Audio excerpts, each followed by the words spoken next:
Ya, pemirsa, mendapat daging kurban menjadi hal yang dinantikan ya dalam perayaan Idul Adha. Nah, di balik daging yang diincar itu terdapat ancaman meningkatnya kolesterol. Untuk itu kita harus lebih bijak tentunya dalam mengkonsumsi daging. Berikut informasi selengkapnya. Hari Raya Idul Adha sudah tiba. Dalam menyambut hari raya ini, umat muslim yang mampu wajib untuk menyembelih hewan kurban seperti sapi, kambing, atau domba yang akan dibagikan kepada seluruh masyarakat kurang mampu. Momen Hari Raya Idul Adha ini semakin meriah dengan kumpul keluarga besar dengan aktivitas santap makan bersama. Menu yang disajikan juga erat dengan makanan dari daging. Tak dipungkiri, menu makanan ini terasa nikmat. Tapi yang perlu diingat, berlebihan mengkonsumsi daging berpotensi menaikkan berat badan dan kolesterol hingga beresiko terserang dengan penyakit jantung. Terlebih jika daging sapi atau kambing dimasak dengan tambahan santan. Berdasarkan data dari Kementerian Kesehatan Republik Indonesia, dalam 100 gram daging kambing mengandung lemak total 9,2 gram dan kolesterol 70 mg. Sedangkan 100 gram daging sapi mengandung lemak total 14 gram dan kolesterol 70 mg. Kebahagiaan dalam menyambut Hari Raya Idul Adha bukan menjadi alasan untuk meninggalkan perilaku hidup sehat, agar kita bisa terhindar berbagai penyakit yang membahayakan tubuh. Ini kuahnya kental, tongsengnya. Tuh, ini dagingnya. Apakah benar konsumsi daging kambing atau sapi bisa memicu kolesterol? Nah, di studio BTV sudah hadir Dokter Gizi, ada Dokter Sindiawati Pujiadi. Dokter Cindy, selamat pagi. Ya, selamat pagi. Terima kasih banyak sudah bergabung di obrolan pagi hari ini. Iya, sama-sama. Oke, nih Dok, ini saya langsung aja kali ya. Mungkin ini bicara soal ini ya. Biasa kan kalau perayaan hari-hari besar tuh kadang-kala kita suka kalap ya Dokter ya. Ya. Makan tuh kayak nggak mikir gitu loh, karena semuanya ada. Jadi mikirnya tuh kayak, oh nggak apa-apa ini setahun sekali lah. Atau misalnya mungkin ini cheating day bisa kayak gitu kan. Itu kan suka overeating lah Dokter ya. Ya. Nah, bagaimana kira-kira menanggapi hal ini Dokter? Jadi tetap, biarpun ada hari raya, lihat kondisi kesehatan kita. Kalau kita mempunyai masalah seperti kolesterol tinggi, sakit jantung, diabetes, mungkin kelebihan berat badan, nggak ada salahnya untuk kita tetap tidak berlebihan. Tetap memilih makanan yang lebih kita butuhkan dibandingkan makanan yang mungkin tinggi lemak jenuh atau mungkin tinggi gula. Nggak ada salahnya kita tetap membatasi, jangan berlebihan, karena misalnya hari ini misalnya dari pagi sampai sore mungkin acaranya penuh kan.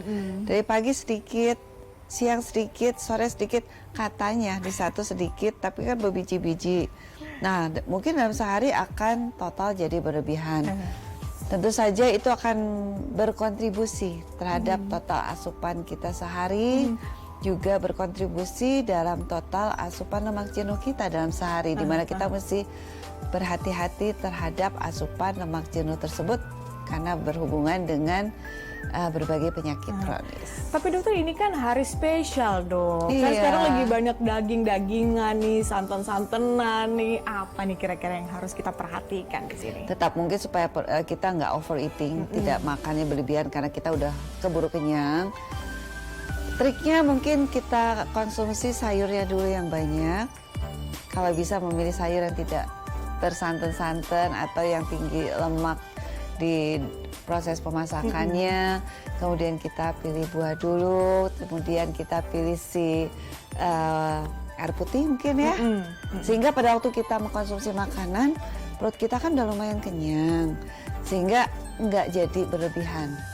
Nah, utamakan kita butuh asupan protein. Nah, asupan protein tersebut kita utamakan nih.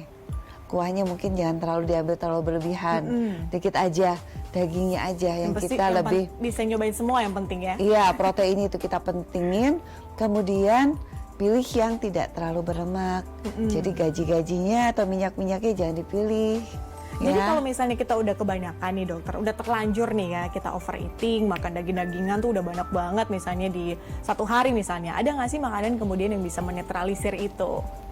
Sebenarnya kalau untuk ke kolesterol ada beberapa yang namanya planstanol, di mana itu sebenarnya ada di kacang-kacangan, ada di minyak zaitun, tapi kayaknya nggak mungkin ya makanan-makanan yang saat Idul Adha ini yang minyak zaitun, kayaknya lebih banyak santan-santan di situ, sehingga kemungkinan ya akan tetap masuk di situ. Kalau di bidang kedokteran kadang-kadang kita suka memberikan blok kolesterol atau blok lemak. Itu salah satu yang akan membantu supaya makanan yang kita konsumsi tidak berlebihan masuk baik dalam hal kolesterol atau lemak jenuhnya ya.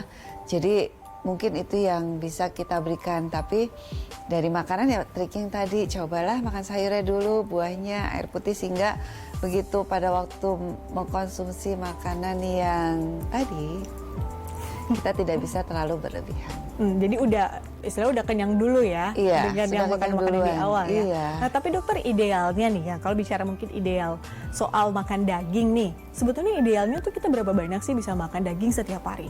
Jadi gini, kalau misalnya berat badan saya sekitar 50 kg, gampangnya itu aja untuk ngitungnya. Kebutuhan protein kita sekitar 0,8 sampai 1 gram per kilogram berat badan.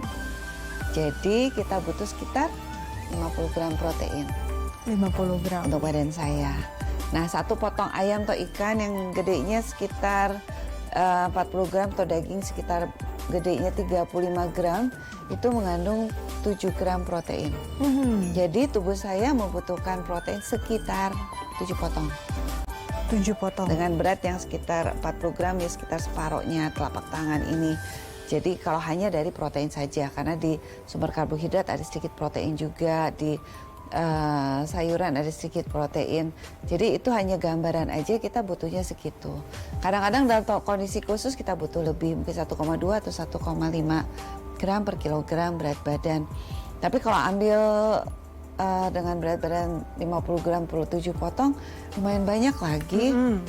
Makan 7 potong per hari proteinnya, baik dari hewani atau dari nabati. 7 porsi sih maksudnya 7 gitu porsi ya. ya. Lumayan kenyang. Karena pengalaman saya dalam menganalisis asupan pasien, kemampuan makan 7 potong itu setengah mati mereka penuhi untuk berat. Misalnya saya ini, kalau dia beratnya mungkin 60, butuhnya lebih lagi. Kan jadi banyak sekali sebenarnya, sulit dipenuhin asal tetap ada sayurnya. Tetap ada sayur, tetap ada makanan pendamping ya. Iya, sehingga kita kalau ke makanan yang kita konsumsi bergizi lengkap dan seimbang, kita cenderung tidak overeating, jadi tidak cenderung makan terlalu berlebihan. Nah dokter, kalau misalnya mungkin metode masaknya, cara masaknya, ini pengaruh juga nggak sih? Ya, jadi tergantung pemberian tambahan bumbu-bumbu di situ. Kalau kita cuma pakai kunyit, jahe, lengkuas, garam, merica ya nggak apa-apa. Garam yang mesti hati-hati ya, karena kebutuhan kita cuma 1 sendok teh per hari. Tapi kalau ditambahkan santan yang banyak, itu kan ada kontribusi kalori, ada kontribusi lemak, ada kontribusi lemak jenuh. Dan yang itu yang kalau kita konsumsi berlebihan tentu saja akan berkontribusi untuk meningkatkan kolesterol kita, meningkatkan resiko penyakit kita, resiko sakit jantung, diabetes, atau kelebihan berat badan. Sekarang kan banyak banget yang kayaknya mungkin kemarin pandemi banyak di rumah, jadi berat badannya mulai pada berlebihan.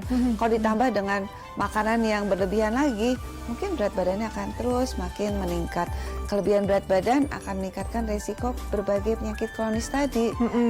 Jadi tidak hanya urusan orang yang ada diabetes atau jantung atau kolesterol yang perlu membatasi, kita juga perlu membatasi, tidak berlebihan supaya jangan sampai terkena penyakit tersebut atau berat badan kita naik. Oke, dokter, jadi kalau bicara soal kiat-kiat atau tips maupun juga trik biar kolesterolnya ini tetap terkontrol nih dokter, apa nih kira-kira? Ya, jadi tadi ya membatasi asupannya, kemudian berolahraga rutin. Olahraga rutin? Yes, karena olahraga itu juga akan membantu kita untuk membakar kalori yang kita konsumsi. Cuman mungkin kalau kita arahnya cuman, kalau misalnya orang yang lari itu zone 2 kan, jalan cepat seperti itu.